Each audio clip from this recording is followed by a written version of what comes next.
Seguimos conversando con el doctor Joel Horta Moros. Por cierto, agradable encontrar a los alumnos que les dio uno clase hace muchos años en Derecho Internacional en la Universidad de Santa María y ahora pues son expertos y compiten con nosotros en muchos campos y más exitosos sobre todo en el ejercicio de la profesión. Yo le Nos recuerdo, quedamos nosotros en la embajada, en la diplomacia y en la docencia, pero recuerdo mucho que eras alumno de Derecho Internacional Público. es correcto, yo tuve el agrado y siempre pues yo le seguía y el haberlo tenido como mi profesor en el año 85, en el segundo año de Derecho, estábamos estrenando La nueva sede. la nueva sede, es correcto. Y pues nada, un gran honor para mí haberlo tenido como No, y profesor. un agrado ver cómo los alumnos, ya muchos hemos entrevistado acá, están exitosos en otros campos, sobre todo el derecho, en el ejercicio. Bueno, tú has dado clases también en la Universidad de Santa María, Yo, ¿no? yo di 8 años clase allá en la Además, universidad. una materia que es fundamental para cualquier abogado, aunque el nombre y el programa es un poquito difícil, ¿no? Derecho romano, me De ahí correspondió vienen derecho. todos los axiomas y los planteamientos. Toda la base de nuestro sistema de justicia está basado pues en el derecho romano, distinto al derecho sajón, por Que hoy supuesto. decía que con la inteligencia artificial es más fácil trabajar en el derecho anglosajón del common law porque la jurisprudencia es muy importante y la máquina puede buscarte toda la sentencia. Pero en el derecho nuestro de origen romano, que tiene también su herencia en el Código Napoleónico, Correcto. hay más la participación del ser humano, las emociones, la presencia.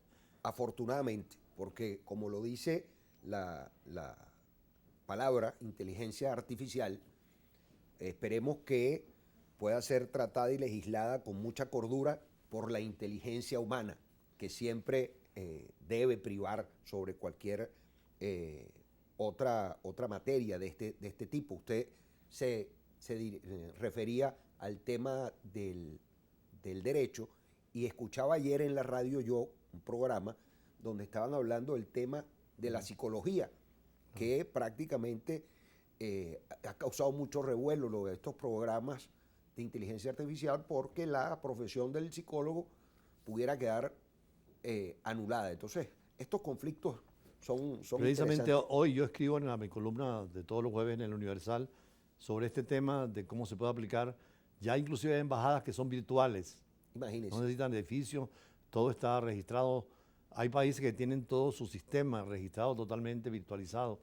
Y para ustedes los abogados y para todos los que están en ejercicio va a ser un instrumento, pero como tú señalas, mejor hacia el mundo del bien, porque también puede ser para el mal, como la bomba atómica, Por que supuesto. el átomo y el problema de la fisión, la separación del calor y de la radiación es positiva, pero también puede ser negativa. Bueno, si no, preguntémosle al presidente Truman cuando dio la instrucción, la orden de activar esas. Oppenheimer, la película es muy interesante para el Lo tema. estábamos conversando porque da muchos datos históricos que son interesantes valorar para comprender que estamos en una situación donde los bloques de los países euroasiáticos están formando una coalición de países. Lo vimos ayer con Norcorea, con Rusia, el presidente ruso también en el tema de los países africanos. Total que el mundo se está reacomodando. Ya no hay un solo hegemón, hay. Por cierto, es interesante señalar que en esos laboratorios de Estados Unidos trabajó un venezolano muy ilustre, el doctor Fernández Morán, que Fernández. es el primero que le dice a Pérez Jiménez que compre un reactor nuclear y compramos el pequeñito reactor que estaba en Pipe de Exacto. 3 megavatios.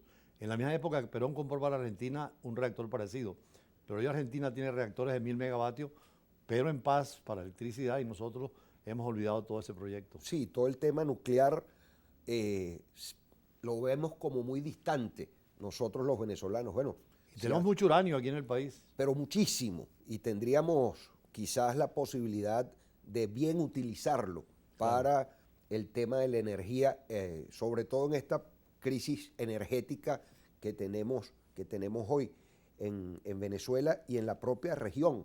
Hubo un consejo de desarrollo de la industria nuclear, pero que eso se quedó en el aire. Hubiera sido interesante, por lo menos, es un recurso vital y fundamental, dirigido hacia el bien, por supuesto, no hacia la bomba atómica.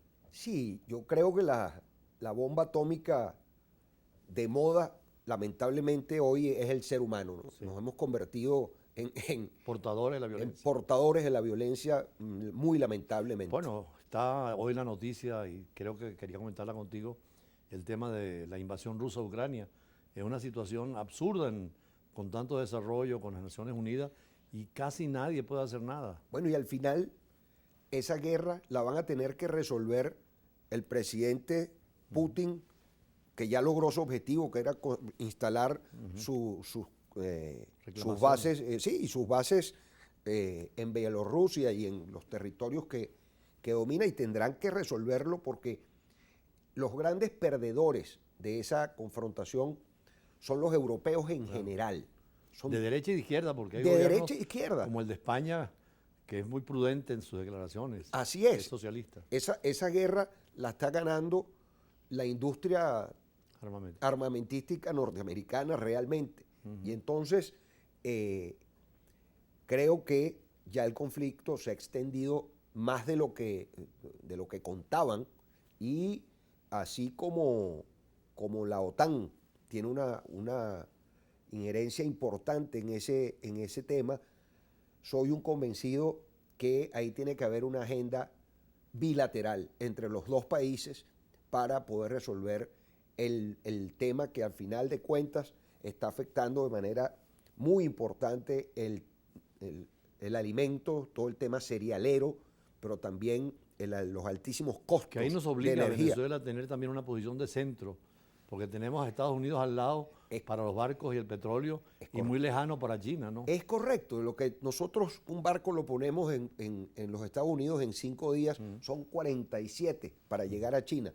Creo que eso es uno de los aspectos importantes que tiene que verificar la Cancillería venezolana, porque además tenemos más de 1 millón de connacionales sin representación consular en los Estados Unidos, y es una tragedia para cualquier venezolano hacer cualquier trámite. No, y que hoy en día no se explican la falta de relaciones diplomáticas, porque siempre las hay, inclusive entre Israel y los países árabes.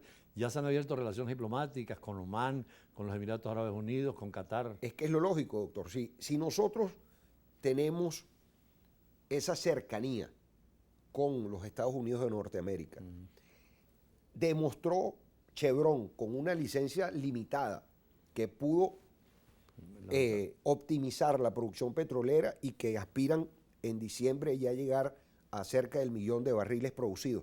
Si nosotros vamos en una política de liberación de las sanciones impuestas para poder normalizar nuestras relaciones y poder además beneficiar a nuestra industria, a nuestros industriales, porque las medidas no son solo para el gobierno nacional, sino que es para cualquier ciudadano que quiera transar con los Estados Unidos. Es una tragedia. Y como usted dice, hoy no se justifica no tener relaciones diplomáticas con algún país, por lo que sea. E inclusive si hubiese una elección democrática en Rusia, la gente votaría contra la guerra.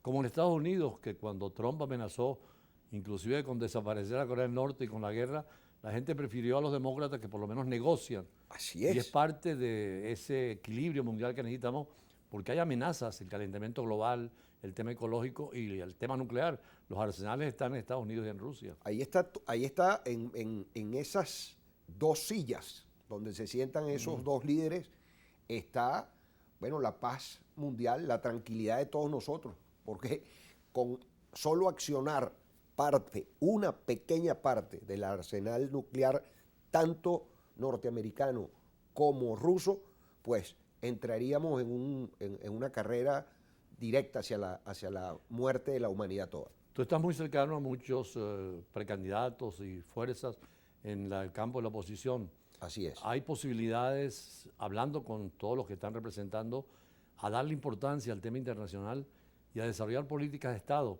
que trascienden a los partidos y a los ciclos de gobierno. Son temas nacionales que son de objetivos eternos. Es que lamentablemente vemos cómo se hacen las cosas al revés.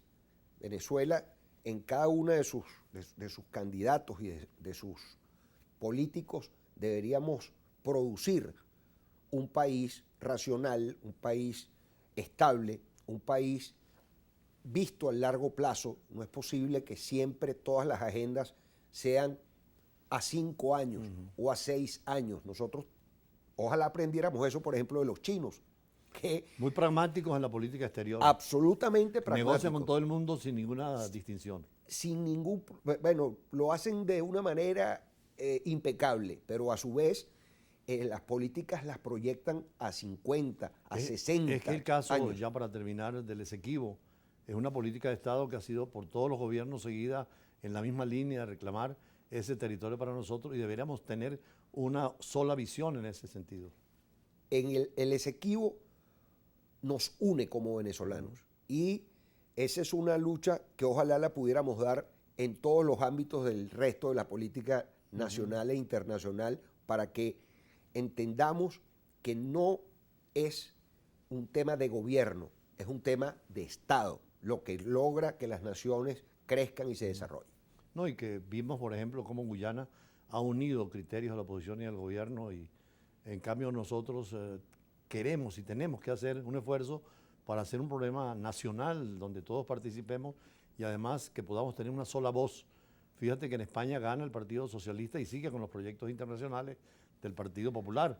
O en Alemania, que tú citabas, gana los socialdemócratas, pero siguen lo de la democracia cristiana con los planteamientos de Angela Merkel. De Angela Merkel, Hay que fue una políticas gran de Estado, canciller, sí. además. Las políticas de Estado son fundamentales para cualquier nación, porque es que si no tenemos la brújula hacia dónde dirigirnos, pues estamos dando tropiezos y no logramos entonces el desarrollo que merecemos. Bueno, doctor Horta Moros, brújula internacional, que es esa brújula que va a lo internacional, está a la orden. Muchas Y ahora gracias. usted puede influir en estos grupos y movimientos para que tengan prioridad en lo internacional y sobre todo en la política exterior de Venezuela, que es tan importante.